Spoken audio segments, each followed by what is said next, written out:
নমস্কার বন্ধুরা, পমস কিচেনে আরও একবার সকলকে স্বাগত জানিয়ে শুরু করছি আজকের রেসিপি। আমার আজকের রেসিপি হলো ঝাল সুজি বা নোনতা সুজি। এই বাড়ির সকলের জন্য জলখাবারে এই ঝাল সুজি বা নোনতা সুজি বানিয়ে থাকি। বানানো খুবই সহজ, খেতেও খুবই সুস্বাদু। কিন্তু অনেকেই বলেন এই সুজি বানানোর সময় ঝরঝরে হয় না। আমি যেভাবে বানাচ্ছি আপনারা অবশ্যই বাড়িতে এইভাবে বানাবেন, দেখবেন সুজি একদম ঝরঝরে এবং শুকনো থাকবে। তাহলে দেখে নেওয়া যাক ঝাল সুজি বা নোনতা সুজি বানানোর জন্য কী কী লাগছে। তার জন্য প্রথমেই আমি বসিয়ে দিয়েছি একটা কড়াই। কড়াইটা খুব ভালোভাবে গরম হয়ে গেছে। এরপর আমি এর মধ্যে দিয়ে দেবো সুজি। শুকনো সুজিটাকে আমি প্রথমে কড়াতে 5 থেকে 7 মিনিট মিডিয়াম আঁচে ভেজে নেব। ওজন অনুযায়ী বলতে গেলে প্রায় 200 গ্রাম মতো সুজি আছে। এই সুজি এবং সব রকম সবজি দিয়ে আমি 5 থেকে 6 জনের জলখাবার বানিয়ে নেব। সুজিটা আমার 5 থেকে 7 মিনিট একটু ভাজা হয়ে গেছে। এরপর এটাকে আমি নামিয়ে রেখে দেব। তারপর আবারও কড়াইটা বসিয়ে দেব। কড়াইয়ের মধ্যে দিয়ে দেবো 3 চামচ সাদা তেল। তেল খুব ভালোভাবে গরম হয়ে এলে এর মধ্যে আমি দিয়ে দেবো কাঁচা বাদাম। বাদামটাকে তেলের মধ্যে 2 মিনিট আমি একটু ভেজে নেব। আপনারা দেখতেই পাচ্ছেন বাদামটা আমার কীভাবে লাল লাল করে ভাজা হয়ে গেছে। এই সময় বাদামটা থেকে তেল ঝরিয়ে আমি তুলে রেখে নেব। ওই তেলের মধ্যেই আমি দিয়ে দেবো কাজু বাদাম। কাজু বাদামটাও 2 মিনিট একটু লাল করে ভেজে নেব। 2 মিনিট নেড়ে নেওয়ার পর ওর মধ্যেই দিয়ে দেবো কিশমিশ। কিশমিশ একসাথে দিলে কিশমিশগুলো কাজু ভাজা হওয়া পর্যন্ত কিন্তু ওগুলো পুরো কালো হয়ে যায়। তাই কাজুটা ভাজা হওয়ার 1-2 মিনিট পরে কিশমিশটা দেব। সব কিছু খুব ভালোভাবে ভেজে আমি তুলে রেখে দিলাম। সামান্য আর একটু 1 চামচ মতো তেল দিয়ে আমি এর মধ্যে দিয়ে দিলাম একটা তেজপাতা। তারপর দিলাম 1/2 চামচ কালো সর্ষে এবং 20 থেকে 25টা কারি পাতা। এই ফোড়নটাকে খুব ভালোভাবে তেলের সাথে আমি একটু ভেজে নেব। এই নোনতা সুজির মধ্যে কালো সর্ষে এবং কারি পাতা অবশ্যই আপনারা ব্যবহার করবেন, তাহলে এর টেস্ট কিন্তু হবে দ্বিগুণ। সমস্ত কিছুই খুব ভালোভাবে ভাজা হয়ে গেছে। এরপর আমি দিয়ে দিলাম কেটে রাখা আলু। আলুটাকে তেলের মধ্যে 1 মিনিট একটু আমি নেড়ে নেব। তারপর আমি দিয়ে দেব কিছুটা পরিমাণ গাজর। সবশেষে দিয়ে দিলাম পরিমাণ মতো লবণ। গাজর আর আলু যাতে খুব ভালোভাবে সেদ্ধ হয়ে যায় তার জন্য দিয়ে দিলাম লবণটা। লবণটা দেওয়ার পর 1 মিনিট একটু নাড়াচাড়া করে নিয়ে আমি একটা ঢাকনা দিয়ে ঢেকে দেবো 5 মিনিটের জন্য।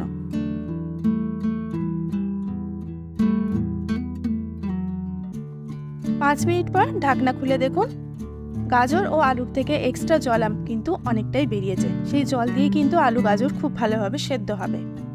আবারও আমি একবার নেড়ে দিলাম। একটা খুন্তির সাহায্যে আমি দেখে নিলাম যে সেদ্ধটা কতটা পরিমাণ হয়েছে। এখনও কিন্তু আরেকটু সেদ্ধ হওয়া বাকি, তাই আবারও নাড়াচাড়া করে একটা ঢাকনা দিয়ে আমি ঢেকে দিলাম। 5 মিনিট পর আবারও ফিরে এলাম। দেখুন এখন কিন্তু আলু ও গাজর 80% মতো সেদ্ধ হয়ে গেছে। এরপর আমি এর মধ্যে দিয়ে দেবো 1/2 চামচের মতো হলুদ গুঁড়ো, 1 চামচের মতো লঙ্কার গুঁড়ো ও 1/2 চামচের মতো জিরের গুঁড়ো। এই গুঁড়ো মশলাটা দেওয়ার পর খুব ভালোভাবে আলু ও গাজরের সঙ্গে আমি মশলাটাকে একটু ভেজে নেব। এখানে একটা কথা বলে রাখি, আমার বাড়িতে যা যা সবজি ছিল আমি তাই দিয়েই বানিয়েছি। আপনারা চাইলে এর মধ্যে ক্যাপসিকাম, টমেটো আরও অনেক কিছু সবজি কিন্তু দিতে পারেন। এরপর আমি এর মধ্যে দিয়ে দিলাম মটরশুঁটিটা। আবারও 2 থেকে 3 মিনিটের জন্য আমি স্টিমে রেখে দিলাম। 2 থেকে 3 মিনিট পর দেখুন ঢাকনা খুলে মশলা এবং সবজি একদম শুকনোভাবে ঝরঝরে করে কিন্তু আমার ভাজা হয়ে গেছে। এরপর আমি এর মধ্যে দিয়ে দেবো ভেজে রাখা সুজি। একেবারে সব সুজিটা আমি দিয়ে দেবো না, প্রথমে অল্প একটু সুজি দেবো, আবার নেড়ে চেড়ে বাকি সুজিটা আমি দিয়ে দেবো। সুজিটা দেওয়ার পর খুব ভালোভাবে সবজির সঙ্গে সুজিটাকেও একটু ভেজে নেব। মিডিয়াম আঁচে সুজিটাকেও ভাজতে হবে। তারপর ভেজে রাখা কাজু বাদাম, কিশমিশ ও বাদামটা আমি দিয়ে দিলাম। এখানে আমার সব কিছুই দেওয়া হয়ে গেছে। এরপর অল্প অল্প করে জল দিয়ে আমি সুজিটাকে এবার সেদ্ধ করে নেব। প্রথমে আমি 1/2 কাপ মতো জল দিলাম। জল দেওয়ার পর খুব ভালোভাবে জলটাকে একটু মিশিয়ে নেব। জলটা দেওয়ার সঙ্গে সঙ্গেই সুজিটা পুরো জলই টেনে নেবে। এইভাবে কিছুক্ষণ নাড়াচাড়া করার পর আমি আবারও একটু পরিমাণ জল দিয়ে একটা ঢাকনা দিয়ে ঢেকে রেখে দেবো 5 মিনিটের জন্য।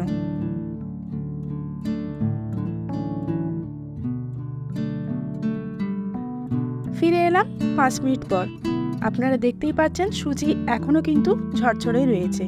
সুজিটা কিন্তু আর একটু সেদ্ধ হতে সময় লাগবে, তাই আবারও সামান্য পরিমাণ জল অ্যাড করলাম এবং খুব ভালোভাবে মিশিয়ে নিলাম। 2 থেকে 3 মিনিট খুব ভালোভাবে আমি নাড়াচাড়া করে নিলাম। এরপর সামান্য পরিমাণ জল দিয়ে দিলাম। জলটা দেওয়ার পর আবারও খুব ভালোভাবে মিশিয়ে নিলাম। সবশেষে আমি দিয়ে দিলাম চিনি। আমি এখানে 5 চামচ চিনি দিয়েছি। চিনিটা অবশ্যই আপনাদের আন্দাজ মতো দেবেন, যেহেতু এটা ঝাল সুজি সেক্ষেত্রে মিষ্টিটা একটু কম হলে ভালো হয়। এবার চিনিটাকে খুব ভালোভাবে আমি মিশিয়ে নেব। চিনিটা খুব ভালোভাবে মেশানো হয়ে গেছে। এরপর একটা ঢাকনা দিয়ে আমি ঢেকে দেব এবং গ্যাসটাকে অফ করে দেব। তারপর 15 থেকে 20 মিনিট পর গরম গরম সার্ভ করব ঝাল সুজি বা নোনতা সুজি। অবশ্যই আপনারা এই রেসিপিটি বাড়িতে তৈরি করুন এবং আমাকে কমেন্ট করে জানান আমার এই রেসিপি আপনাদের কেমন লাগলো। আমার রেসিপি যদি ভালো লেগে থাকে তাহলে অবশ্যই লাইক, শেয়ার, কমেন্ট করবেন। আর আমার চ্যানেলে নতুন হয়ে থাকলে অবশ্যই চ্যানেলটিকে সাবস্ক্রাইব করে পাশে থাকবেন। সুস্থ থাকবেন, ভালো থাকবেন। আবারও দেখা হবে অন্য একটি রেসিপির সঙ্গে।